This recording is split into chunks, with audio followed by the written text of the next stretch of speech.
Why today's girls are so anxious and depressed. My teenage years, like many of our teenage years, were raw ones.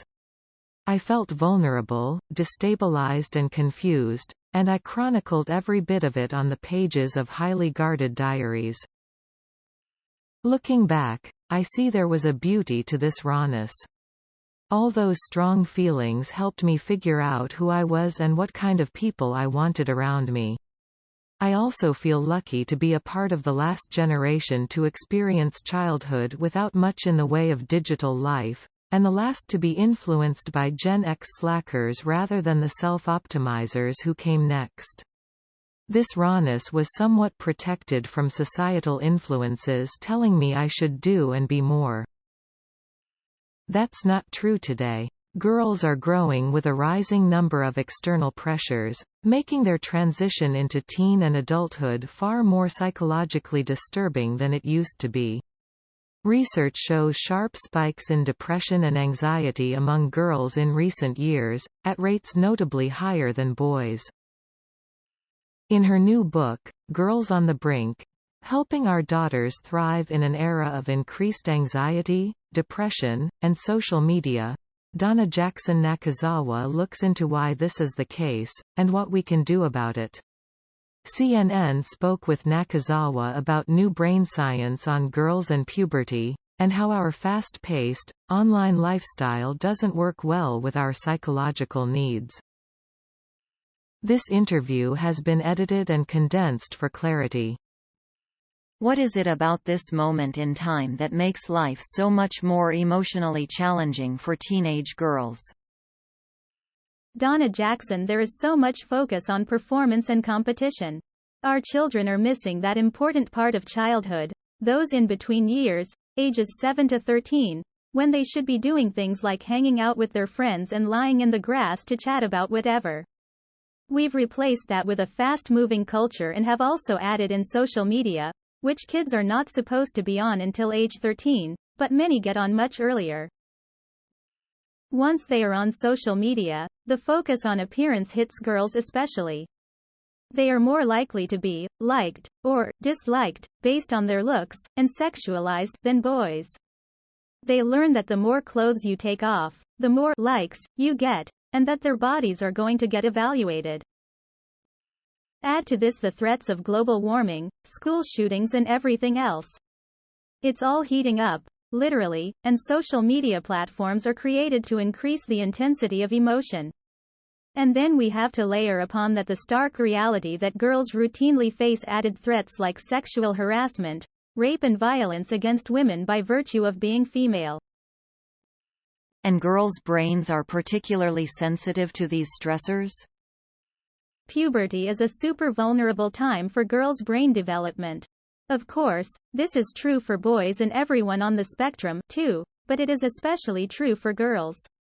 When estrogen comes on board during puberty, it is particularly powerful at increasing a potent stress response to unmitigated stressors, and there is good reason for that.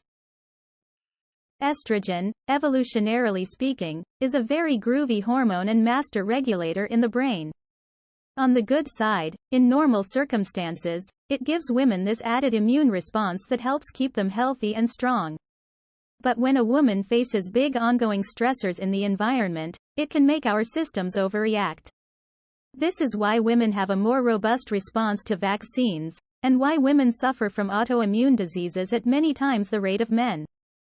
Social stressors can evoke an immune response similar to that of experiencing physical harm. When girls experience overwhelming social and emotional stressors at the same time that estrogen is coming on board during puberty, this can exacerbate the ill effects of stress on health and development. On top of all that, girls are going through puberty at younger ages. Puberty is happening earlier at a time when the brain isn't supposed to be remodeled. All those parts of the brain that help discern what we should respond to and what we shouldn't, and when we need help, haven't fired up yet. Scientists are still trying to parse out why puberty is happening earlier, but we do know that it is happening. Back in 1800, girls got their periods around age 16. In the 1900s, it was around age 15, and in 2020, the average age was 11. It might be that development is sped up by stress or a shift in diet. Some neuroscientists posit that it is possible that the sexualization of girls at an early age is perhaps another part of the reason why they are going through puberty early. If the environment is telling you you are sexual, then it might trigger the pathways that trigger puberty. But for each of these theories, there is always someone who says we don't know. Whatever the reason, more and more girls are going through puberty younger, which means they are having feelings and experiencing increased stress before their brains are fired and wired up to handle it. This is an evolutionary mismatch.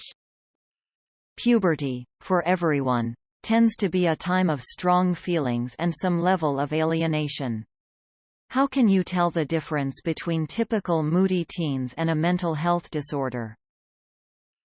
The classic sign is that your child is no longer talking to you or anyone. They are isolating, irritable, picking fights with friends, sleeping all the time or not sleeping at all, and experiencing persistent sadness, hopelessness and fatigue. This is why, when your daughter comes to you with hard things, try to make it a good experience for her. If a child says they can talk to their parents about anything, that says a lot about how the child is doing. Parents need to try to find ways to keep the conversation open, and not just with them, but with anyone, whether a favorite aunt or teacher. Still, the solution to this problem isn't something parents can or should handle on their own, right? There are so many different ways to bring in the wider community. Too many parents think they are alone in dealing with this, but we are not alone, and we shouldn't be thinking this is all on us. There is going to be a time when our kids aren't talking to us, and it is okay to reach out to the school and say you need help. You are not a failure if your child is anxious or depressed, and you can't handle it on your own. Why should we think we are the only ones with viable advice? Talk therapy can help. There is very good evidence. So can having a wider community, which can provide a lot of reassurance for kids, because that is how humans evolved across evolutionary time. We knew that the tribe had our back. We came from communal settings, but today there is so much isolation, and kids feel as though they are competing against each other, which makes them less likely to feel connected.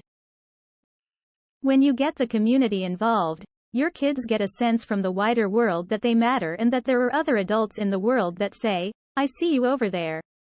We want to get our kids involved in community-wide events that are not about performance or evaluation, or about external validation, or building up their resume. Instead, we want these experiences to help them know they matter because they matter and build up their intrinsic worth. Overall, the more we make the wider world seem compelling, inviting and exciting to our girls, full of healthy connection and different from their online social media world, the more our girls feel safe. When they feel safe, the stress machinery in their brains is less likely to get engaged, and they have a better chance at getting through their teen years without depression or anxiety. Girls' brains at puberty are incredibly agile. They are taking a lot of social cues at once. If these cues are good and we eliminate a lot of the stressors, the adolescent female brain is a superpower.